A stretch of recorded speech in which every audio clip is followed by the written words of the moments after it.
Hello, everyone. Welcome to today's webinar, How a Smarter Supply Chain Will Help the Postal Industry Save Itself.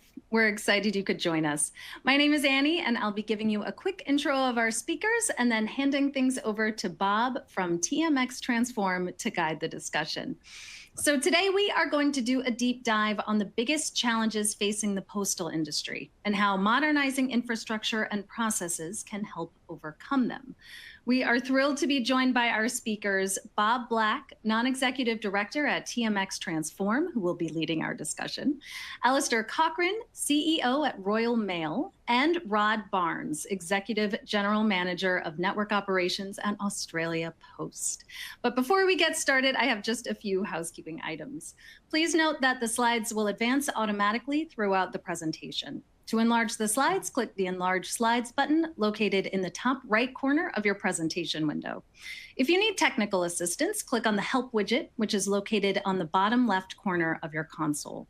We encourage you to submit questions at any time throughout the presentation using the Q&A widget at the bottom of the console. We'll try to answer these questions during the webcast, but if a fuller answer is needed or if we run out of time, it will be answered later via email. Please know that we do capture all your questions. So to kick off, I'd like to ask each of our speakers to provide a quick introduction of themselves and their work. Bob, do you want to start?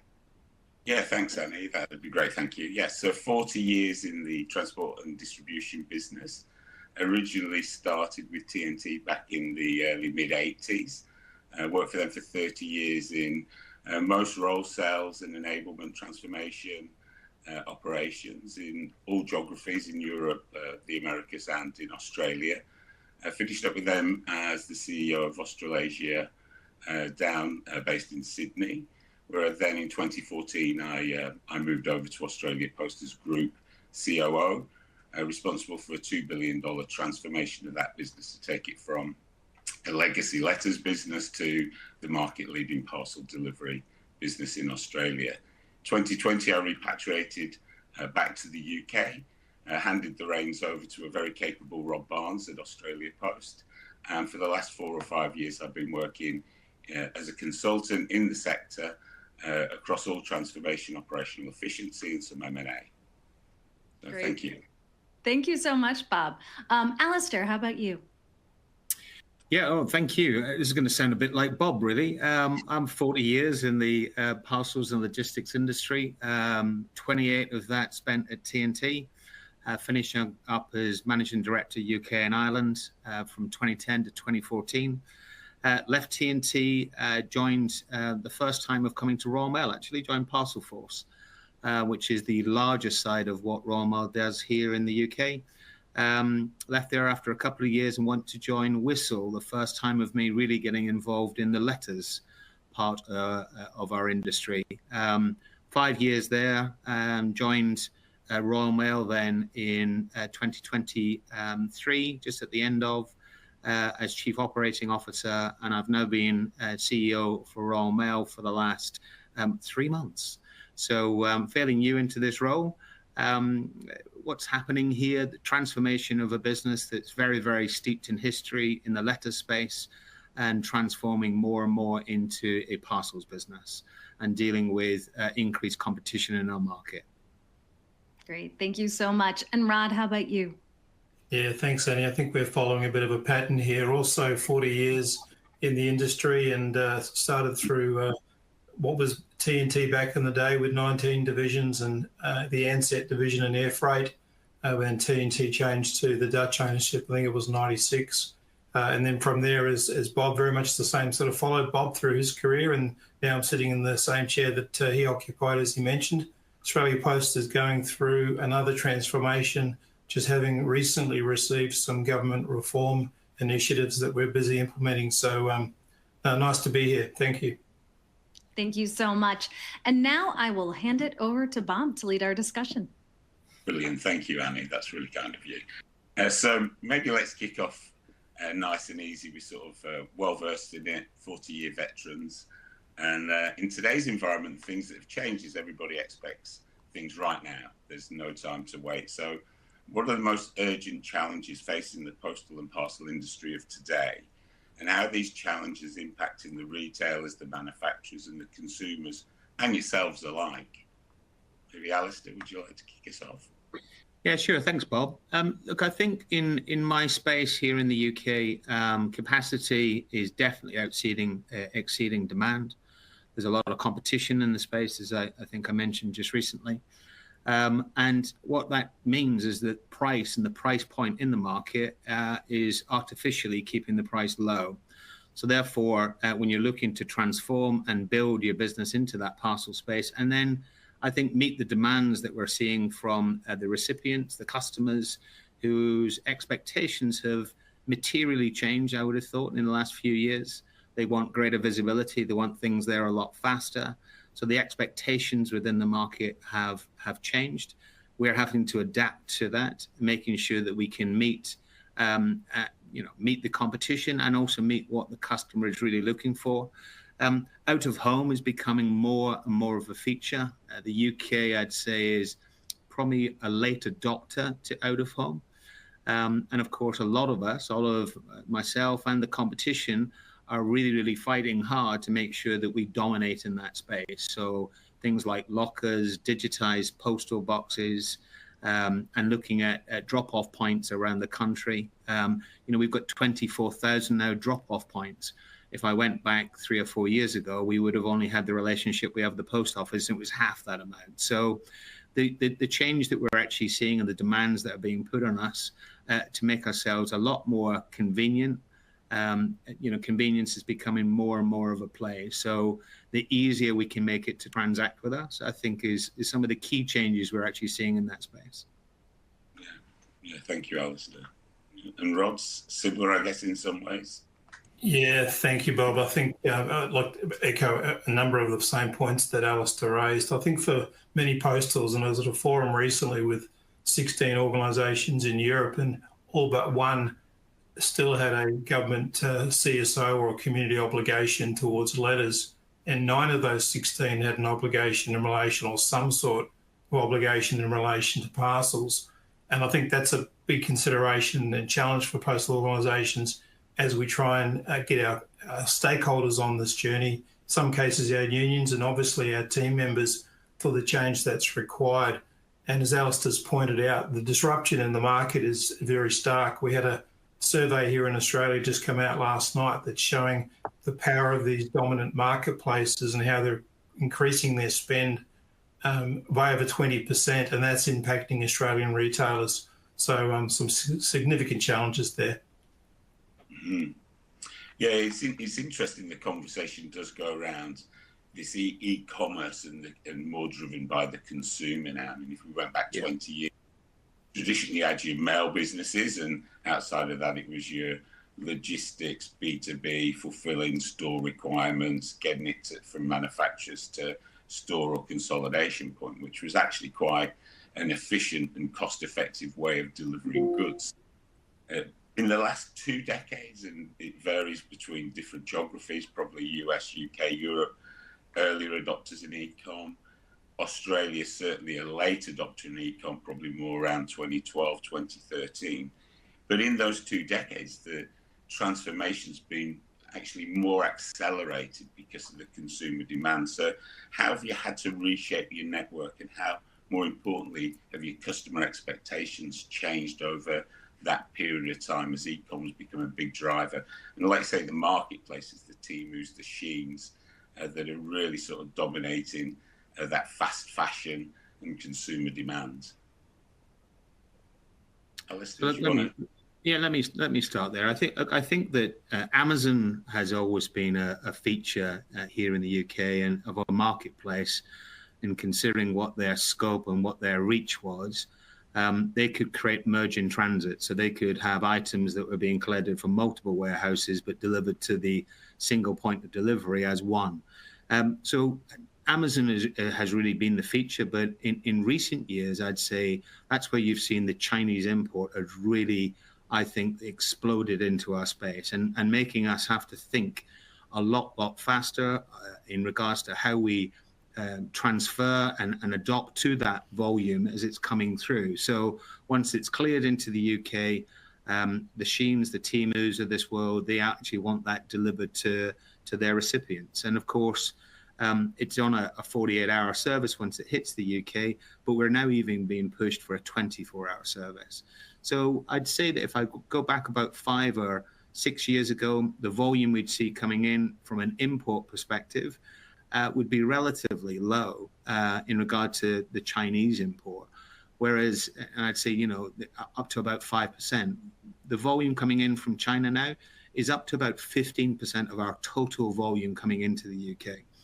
And what that means is the customers are looking for, you know, as cheap as possible. They can see a lot of benefit from seeing this Chinese import come in. So the customer behavior and the expectations they have, as we've said, have materially changed. Creating the visibility of that as well. So as soon as it hits the UK, you want to get it scanned so that customers can actually see that it's entered the UK. And you're seeing a number of the marketplaces also starting to follow on that basis as well. So our top customers out of the top 10, I've got more marketplaces than I probably have out and out single customers. And I think that's what you're actually really seeing a big difference for. Marketplaces are playing, as Rod's already called out, a much more integral part of what we do in our everyday business life in logistics here. And how are you having to adapt your systems to work with them? Are there significant changes you're having to make to be able to deliver for these marketplaces, or does it just come into your network and you're already transforming your network to be more consumer driven anyway? And no, Bob, I mean, we've had to change a lot of, you know, how we bring that volume into the hubs, you know, so we're looking for later injection for meeting a demand in either the next day or the day after. So we're having to make sure that the number of entry points into our network has increased. You know, it used to be that you'd have import volume only coming in through probably Heathrow in the bottom end of the country, but I've got that coming into every single airport in the UK now, and I'm having to adapt and bring that volume in, so I can then have it enter into our delivery into the final mile. So we're creating more and more opportunity for import to enter into Royal Mail, and we're doing it through the airports, in fairness. Yeah, brilliant. And Rod, similar, I guess. Very similar. I think for Australia, there's a slight geographical challenge in speed, but we're finding we have to be and are prepared to disrupt ourselves. The disruption we're seeing, particularly from the international imports, to Alistair's point, it is raising particularly receivers' expectations. They want it simple. The value of seeing a well-dressed, presented, professional driver at the door, for example, seems to be disappearing, particularly as growth tends to move upwards rather than out in Australia, and the vans aren't seen, and most times drivers not seen. So this presence of cheap but there seems to be really driving the economy. The survey I mentioned just earlier also spoke of the dominance in that marketplace of the likes of Temu and Shein coming through, and that disruption is playing out for Australia also in the last mile. So we're seeing more of the gig economy now. I guess with all countries, the setup and the laws are slightly different industrially, but for many postals, we are playing on that playing field, if you like, keeping to the rules, and we are seeing some challenges there with some of these disruptors. It's a rapidly changing scenario, but I think the key message for us is, particularly in the areas of same day and speed, we've had to disrupt our own products and services to stay ahead. Yeah. And I guess just going back onto one of the points that was just raised in the prior question was around this out of home.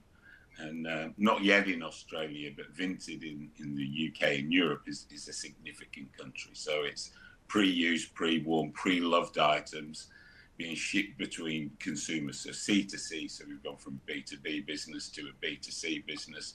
Now we're going from a B2C to C business. And that out of home plays a significant role in both send and receive. And Alistair, you just touched on it briefly, but I think it'd be a great point to bring further into like what you're doing on that, because it's not just a convenience of an out of home, someone's not in, let's leave it somewhere else. It's a consumer choice in many instances. It's a convenience choice. It can be a price and cost point choice. And of course, for operators, consolidated delivery, which it ends up being, is far more efficient than single delivery to endpoint. So maybe just give us a bit of a view on what you're doing in that out of home send and receive, because I think the audience here would be really interested to hear, one, what you're doing. I know you're doing a lot, and Rod, I know you've also been doing a significant amount in Australia. So Alice, could you cover that first? Yeah, sure. Let me touch on lockers first. So Royal Mail, probably in the last 12 months, has really got into designing our own locker. And then we're also working with partners in the UK as well. So we now have on the high street our own lockers.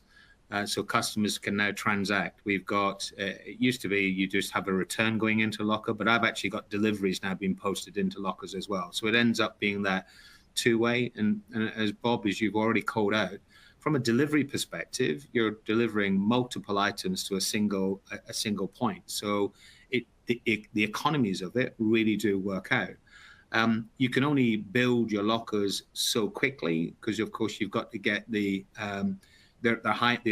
places on the high street for these to be based. So we're now talking to a lot of big retail outlets here in the UK, Tesco, Sainsbury's, Co-op. And what we're actually doing with them is we're having, where there is footfall, you're now putting lockers so that customers can actually transact as they're doing another task. That becomes really, really important so that you're making the ease of use that much more proficient for them. And you can have either a locker outside a particular branch or outside a location, or you can have a kiosk inside.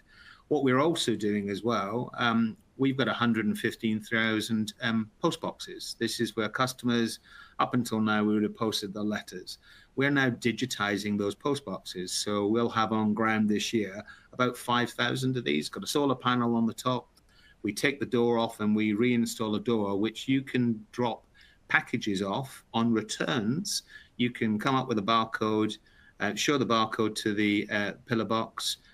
It will give you a drop handle to use, and you can actually drop a parcel at a pillar box. That gives much more convenience to the customers, much more pillar boxes on your high streets than there would even be from a locker perspective. So it's building that infrastructure.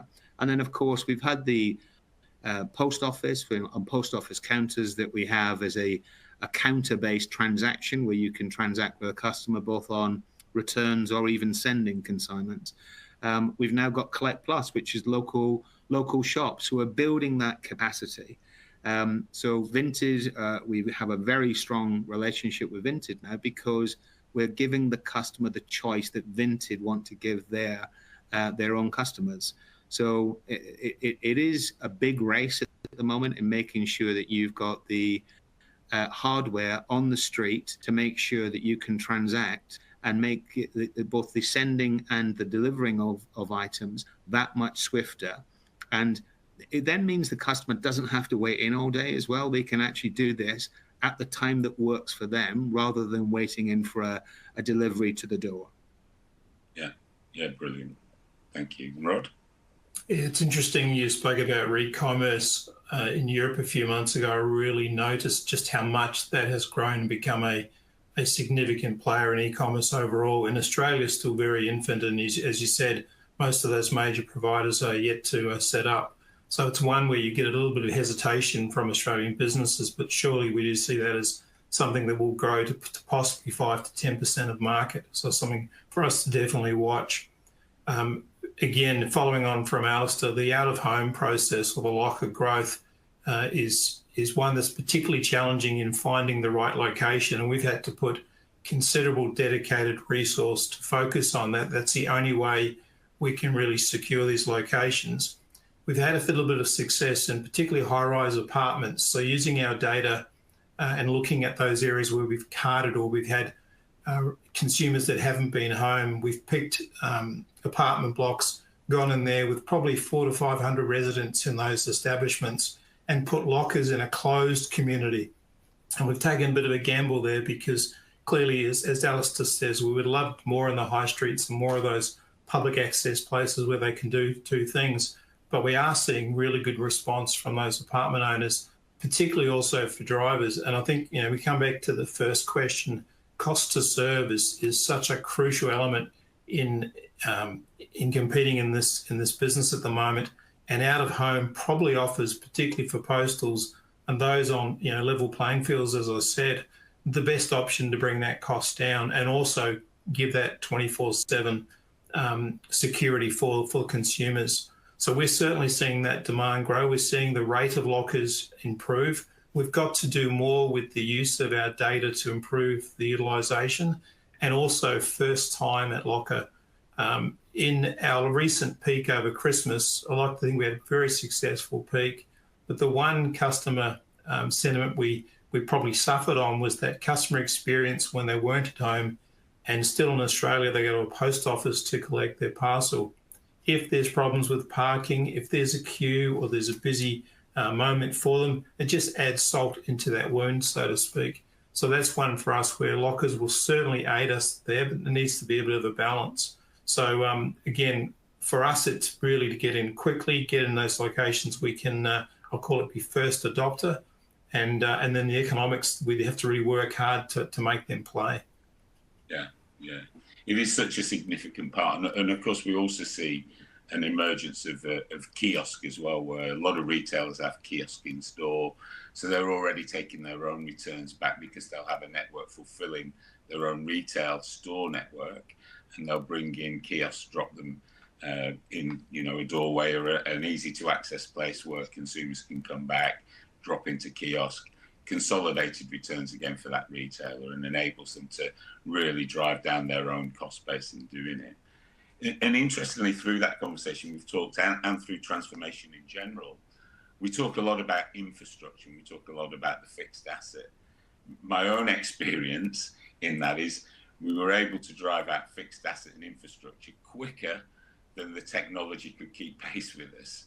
And legacy technology, especially in postal industries, has been a fight for us for over many years, but also in most other businesses as well, especially through merger acquisition, different systems coming on board. And to talk me through a little bit about your technology transformation and how you tackle that, and what you think comes first, how that fulfills the consumer and the customer and the retailer demands.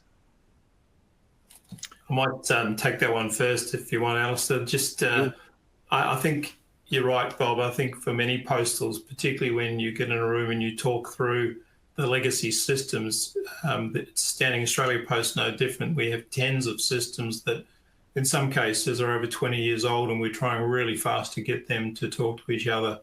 We clearly have to, and we're working very hard on a single stack and really simplifying our own processes and systems, not to mention the customer experience.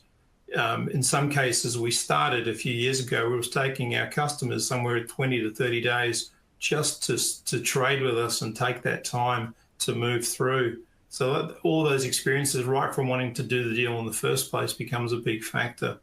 And then data governance then follows. So as we start to make the technological change we need to make, we're finding we have to really lift our game in the governance of that data, which in the end gives us a great benefit in being able to bring these systems into play. And that's something we've really had to open our eyes to in the new technologies that are coming through. There has to be this discipline through the business and how we secure and how we share that data.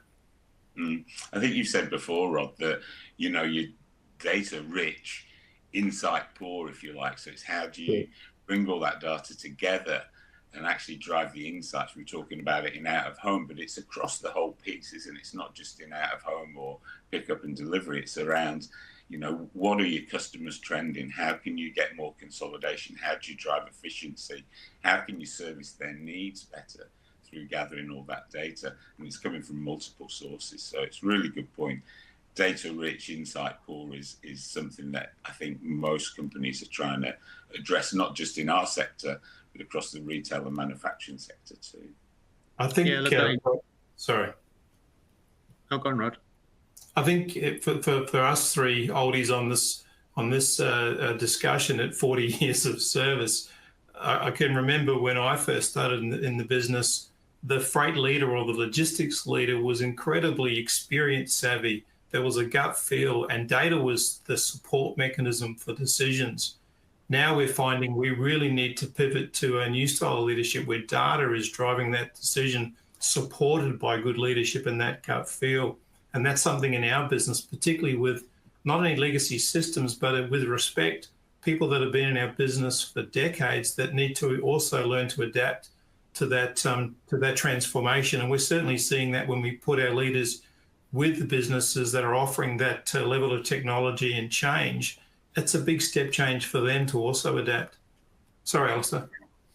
Yeah, look, Rod, I was just going to say we're very much similar to yourself. I think that when you look at the capital that's being invested into systems, legacy systems that have been here for quite some time, and they were fit for purpose when we were very, very much focused just on letters, but with the demands that are changing both from the customers we transact with and the recipients we're delivering to, the data and making sure that that's at their fingertips is becoming more and more important. Also as well, using data to optimize your network.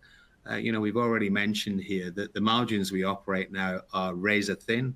So therefore, you have got to create the efficiency, optimizing each route, each delivery address to its absolute single point. What you don't want to be doing is calling on that establishment, that door that you're delivering to more than once a day.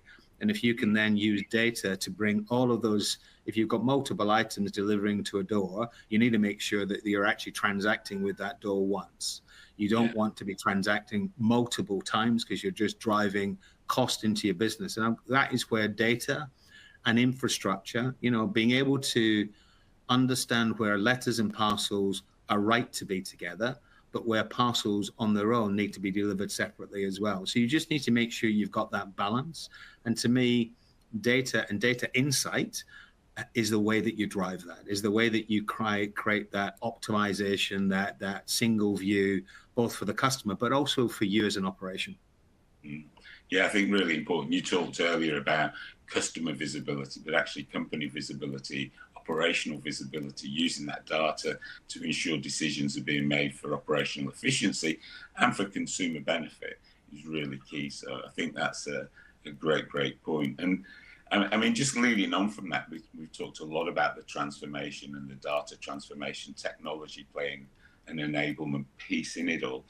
What does a high-performing, future-ready postal organization look like? And how does that performance, if you're at the top end of the market, translate into customer satisfaction and consumer satisfaction? Again, a good point, Bob. I think Rod mentioned it a little while back, is where, does the customer, where does the money sit in regard to the delivery you're making to the door? Does the customer want to have that contact on the doorstep, or do they just want their parcel? And there's that balance then about making sure that you are delivering what the recipient actually wants, because the customers you're transacting with want to make sure that what you're performing for them at that door is exactly what the recipient wants. And whether that is, as we've mentioned, delivering to a locker, delivering to a post office, or even still delivering to the door, what is it the customer is really looking for? So I think this insight, this being able to adapt quickly to how the market is actually going, I think is really, really key. I think when we're looking at the different, even whether it's modes of transport, whether it's delivery offices, how they're actually designed today is different to the design that they'll be in the future.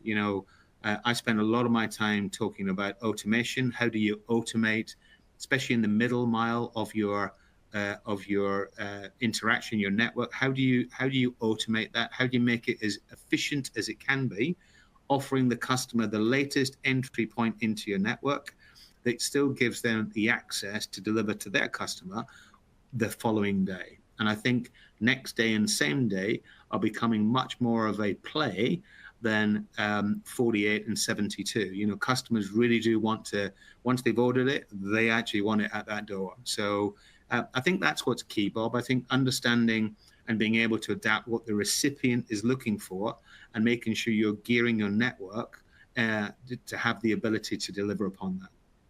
Yeah, very true. I think just to add to that, and sometimes we take for granted our own customers and their ability to adapt and transform in this market. And we're finding in some cases, and we're proud to say we're ahead of some of our retailers and customers, but that means we've got to find ways to help them with that data. So we find that if we're using good data, we're surprising them with that information. It can be basic information of, the percentage of their deliveries that don't get to that door first time. And when you start to look at certain locations, particularly regular receivers, and you start to see, for example, Thursdays or Fridays, or the work from home factor that starts to play, using that to then, dynamically manage your rounds is incredibly beneficial. And I think that's one where we should always have this fresh eyes approach. I recall an example. I won't mention the company, but it starts with T and ends with X. And they came in and showed us some data that we just did not believe. It just did not look right. But after probably a month of checking and seeing, to our surprise, it was. We were learning things in our own business we hadn't fully appreciated because the data was being used in different ways and being aggregated. So it's quite powerful, Bob. Yeah. It is very, very insightful to get other opinions, other views. And I think in the postal industry, one of the great things that I found working in postal is it's very collaborative, because you tend not to be competitive with each other in the different geographies. In fact, you're more a partner than a competitor. So I've always found that in my years in post, it was a great collaborative society, if you like, where we could all share ideas, thoughts, way forward what we were doing. And of course, in different geographies, things move at different speeds, so it gives you that. Whereas in a lot of the other logistics players, they're in direct competition and don't share as much information.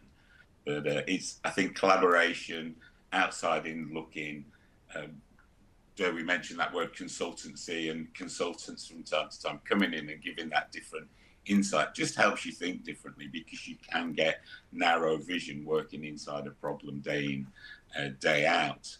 And I think from that, when you look at that tech of the automation and AI, what do you think will be the biggest impacts on your business, and how can you engage your leadership team? Because Rod, you talked about, not just legacy systems, legacy people within your organization. So how do you take this, lots of AI now coming in, giving you lots more insights, collaboration, partnerships, giving you lots more insight, automation being really at the front end of everything we do, and that tech change, really enabling much more insightfulness in the data we get. So how do you bring everybody on board and really deliver the benefit of all of that? I think we've found some examples we've looked just recently in optimizing our sortation productivity or throughput. There's probably over 30 facilities now in Australia that are automated, but we've struggled to get, if you like, a central control over those and get real-time feedback. We've started to do that, particularly in the PM shift, the busy processing shifts. And we tend to find when the data talks, there's initially a reluctance from particularly leaders on the ground to pivot and change, for example, the workforce ratios or labour from one part of the business to another. And when they've learned to do that and then seen the result tends to build that confidence where there's this trust in working with it, and then a realisation that it can be so much more efficient. We've seen scenarios where we can start to choose different shoots at different times of the day because of that throughput and understanding what's happening. And we're just scratching the surface there. Most of the AI in Australia Post has really been focused around vision systems and AI and so forth. But the actual use of that data is something we're really looking forward to, particularly in the areas of automation and last mile. Yeah, brilliant. Alistair? Yeah, look, I think automation and AI are probably things I talk more about now than I ever have in the past. Automation is very, very key for us. We, from looking at automated guided vehicles moving containers across the floor, where it used to be very much people-based, very manual in its operation, or automatic unload of trailers, trailers that you don't spend 3 hours on, you only spend 10 minutes on, because you're using technology and automation to unload them. So I think that's becoming more and more key for us. How do you create that middle mile efficiency using automation, and then even into the last mile? I'm now using technologies at a local level, whether that's the vehicles that we're using. There's more electric, so that when you look at the size of an item is growing. Each year it seems to become bigger. So therefore, what you've got a postie walking down the street on is greater again. So you've got to look at new technologies there. AI, we're now starting to put seed money every year into looking at what's coming into the market on AI. So wherever AI can actually assist us in changing the view that we actually have, or changing the information we're giving to a client. I think, Bob, you mentioned it before, we are data rich, but we don't use that data anywhere near efficiently enough. And that's where I think AI is really coming into its own. I'm now recording, if I look at parcels going through the network, we've now got single and double touch to the tunes of between 93 and 94% of items going through the network, where automation is actually touching what we do. So it is very, very much playing its part. We've talked about the thin margins. So wherever you can create efficiency and drive cost down, that's got to be within the sphere of what you're looking to. Yeah, for sure. I can see a lot of questions coming through, so I'll try and just ask maybe one or two more, and then we'll pass it over to take some audience participation. But I think we've sort of covered it in a roundabout sort of way. But maybe just your thoughts on reputation and in what you deliver. How does it affect your brand and your customer's brand, and what does performance, both positive and negative, do towards the brand of you and your clients? Well, let me come in there if I can, Rod. And brand to us is everything. We're 500 years as an organization here in the UK. Everybody knows Royal Mail. Everybody understands what it stands for. The red that you can see behind me is on every single truck, every single location, every single postie. So our brand and what we stand for is hugely, hugely important. We also have the universal service obligation. So we deliver letters for the nation. We're a critical part of the infrastructure. Therefore, the brand and our reputation is massively important for us. Anytime that we do something wrong, we'll be in the press. Now, going back 3 years ago, we had a national strike, and this is when you can really see the difference of what happens to your reputation. It has taken us, and we were in that dispute for quite some time. It was a prolonged dispute. We started to lose a lot of confidence from our customers, because they don't know whether or not you're going to be able to deliver their product, because they don't know whether you're working from one day to the next. It has taken us a number of years to win back some of that trust. So it's your reputation and your brand is hugely important, but can be lost quite quickly if you're not actually doing exactly what you said that you would actually do for the customer. Consistency, reliability, I think is key, and making sure that the culture that you've created within your business is adapting itself and having that community spirit, as we do with our posties, in the local area, because everybody knows their postie. Everybody knows Royal Mail, everybody knows their postie. So it is, I think it's fundamental to us, Bob. And I think that everybody knows what to expect from Royal Mail. And then when you don't actually deliver to that, they'll be the first to let you know. So I think it's hugely, hugely important. Yeah. And Rod, I'm sure pretty similar for you guys. 100%. A couple of fantastic stories that come to mind that probably answer that question really well. The first one may have even reached as far as Europe, went viral when one of our posties took the time to bring somebody's washing in from the line because it was about to rain. And that issue had made the main media news. We do, like Royal Mail, not to the same size, but I thoroughly believe people want their postal organisations to succeed. They're heavily critical of us when they don't, but that's because they care so much about the brand. We also I met recently a business partner who operates a contract with us in a white van, and we also have the famous red colour for Australia Post. We've been putting him through some change procedures around optimizing that last mile, which involved new ways of loading, new ways of using the vehicle. And we provided him for the first time with an Australia Post red branded van. He's been operating in his area for 13 years. He had this van for 1 week and he's came back and he said he noticed the immediate difference from people in the street. Some people were even going out on the street to meet him that he never had for 13 years, just because that red brand was being associated, as opposed to a generic colour. It could be any vehicle or any gig economy driver. So that was a really good wake-up call for us, that sometimes we underappreciate the value of our brand, and it's something we should hold very precious and to Alice's point, always preserve. Yeah, and look, I love my postie in Australia, and the same here. I think you're right. We engage with the postie and our parcel delivery guys very, very well. And of course, when we talk about brand, with Royal Mail with over 500 years of brand recognition, and Australia Post with over 200 years of recognition. And I think, the brands of the postal operators are an extension of the brands of the customers and the retailers they service. And often when the consumer's receiving the goods, they're holding you accountable, not necessarily the retailer, which can be both good and both bad. Like I say, I'll hand over in a second, but maybe just one final one from me, which is often when we see, bids coming in, what we're working on, sustainability. Our customers are often asking, well, what are you doing about sustainability? And I think a key thing here for me to ask is, how does your transformation programs impact your sustainability and your target setting in those fields? Rod, do you want to go, or do you want me?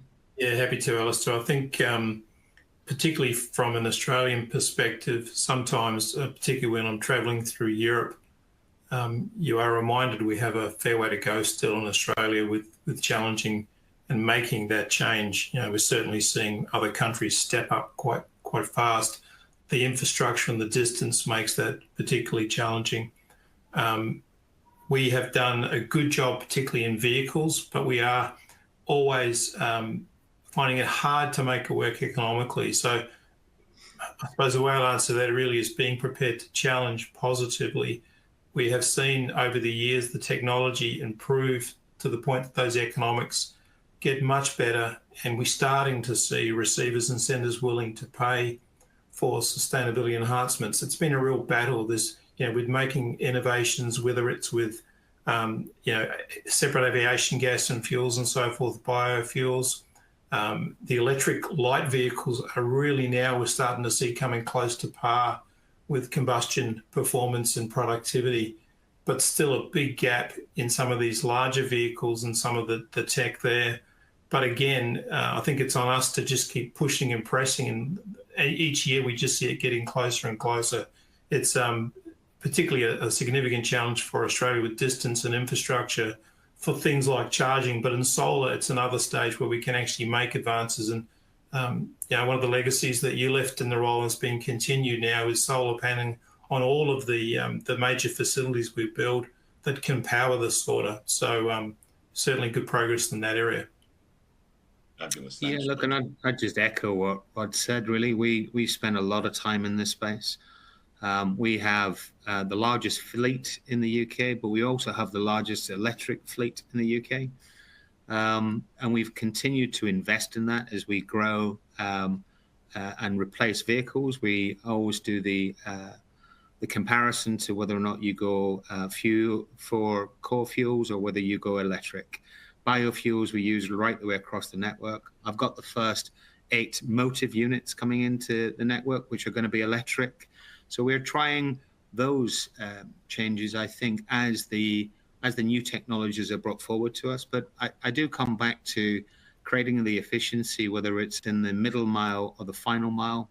There's a lot more that you can drive through that, through using all the things that we've spoken about today, the data, the AI, about trying to reduce your footprint and the CO2 emissions that you're actually creating when you're actually out there.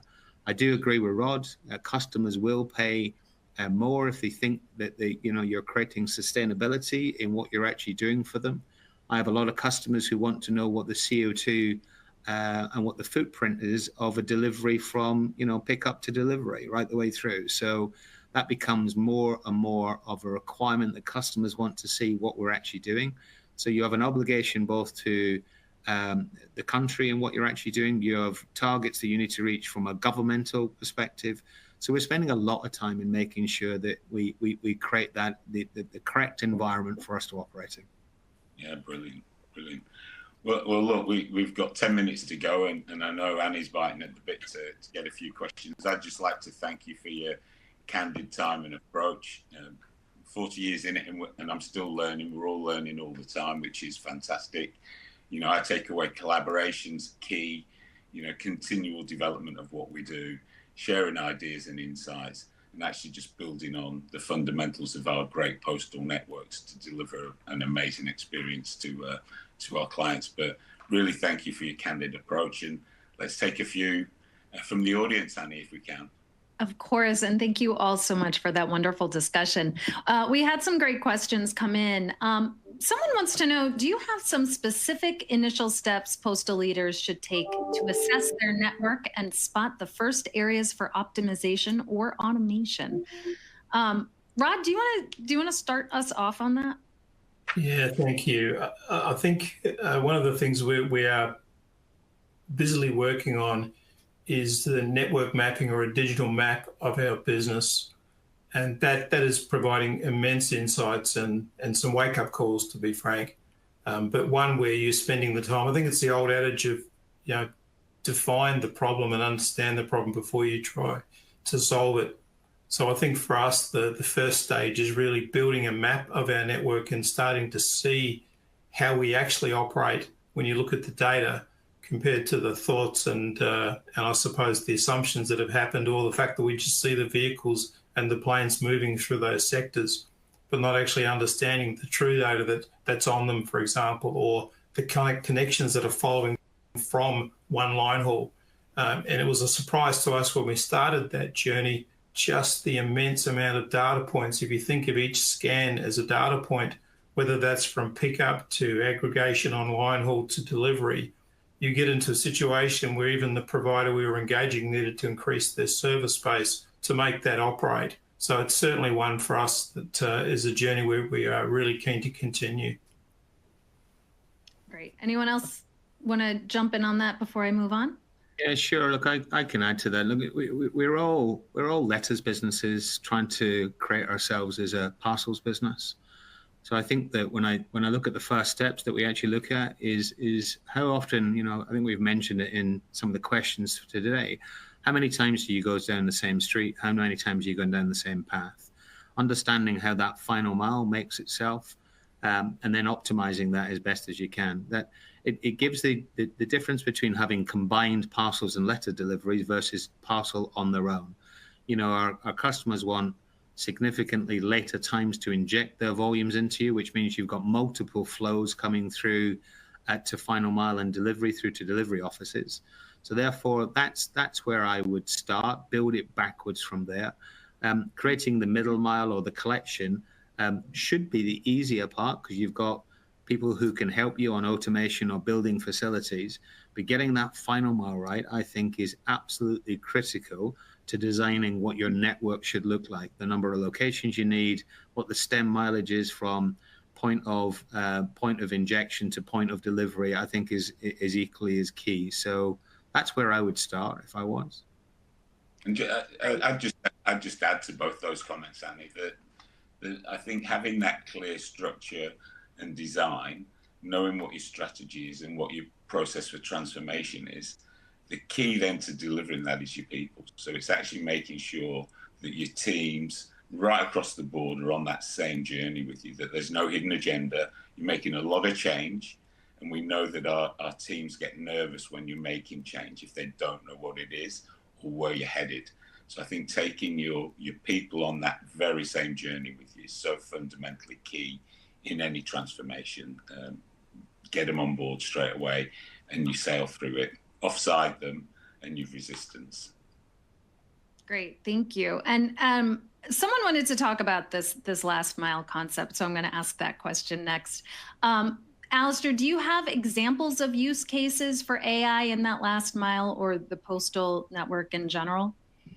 Yeah, so let me help a little bit. We took a bold step to tag every single one of our containers, every single one of our vehicles, so that we can now see a parcel into what container it's in, what vehicle it's in, what office it's actually going to.